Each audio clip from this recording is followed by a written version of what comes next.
এখন থেকে যে টাকা জমা হচ্ছে 1 তারিখের পর থেকে বা তারও আগে থেকেও নতুন ব্যবস্থাপনার আসার পর থেকে সেই টাকার উপর কিন্তু কোনো বিধিনিষেধ নাই, চাইবে মাত্র উত্তোলন করতে পারবে।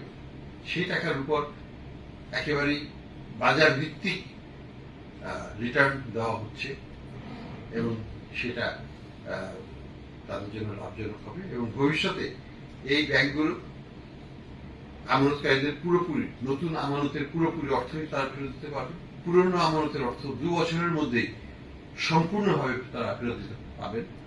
জাস্ট একটু ধৈর্য ধরতে হবে, কারণ একসাথে টাকা তুললে পরে কোনোদিন কোনো ব্যাংক টিকে থাকতে পারে না। কাজেই এটা আমাদেরকে একটু বুঝতে হবে, একটু সহনশীল হতে হবে ডিপোজিটকারী হিসেবে। তারপরেও আমি আবারও বলতে চাই, যদি কোনো ডিপোজিটকারী মনে করেন যে তার তারুণ্যের দরকার আছে, ইমিডিয়েটলি কিছু অর্থের প্রয়োজন আছে, তাহলে আমরা তাদেরকে ঋণ সুবিধা দিচ্ছি। আমরা তাদেরকে ইমিডিয়েটলি 20% ঋণ সুবিধা দিচ্ছি। পরবর্তীতে এটা আরো বাড়ানো যেতে পারে তাদের ডিপোজিটের ইন্টারেস্টে।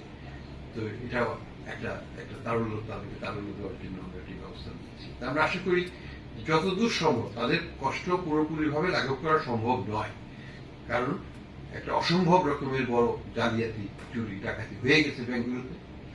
কাজেই পুরোপুরিভাবে তাদেরকে সন্তুষ্ট করা সম্ভব নয়, কিন্তু যতদূর সম্ভব এখানে চেষ্টা করা হয়েছে তাদেরকে সন্তুষ্ট করার জন্য। এবং ভবিষ্যতে পুরনো আমানতকারী এবং নতুন আমানতকারী তারা এখানে আস্থা রেখে কাজ করতে পারবে, সেটাই আমাদের প্রত্যাশা। আমরা মনে করি যে সকল গ্রাহক, সেটা আমানতকারী হোক বা বিজনেস প্রতিষ্ঠান হোক, যারা ঋণ নিয়েছেন, ঋণ খেলাপি হন নাই বা খেলাপি হয়ে থাকলে সেটাকে রিস্কিডিউল করে নর্মালাইজ করে নিয়েছেন, তারা সুন্দরভাবেই এই ব্যাংকগুলোর সাথে, এই নতুন ব্যাংকের সাথে, সম্মিলিত ইসলামী ব্যাংকের সাথে ইসলামিক শরিয়া ভিত্তিতে তাদের ব্যবসায়িক কার্যক্রম আবার নতুন করে চালু করতে পারবেন।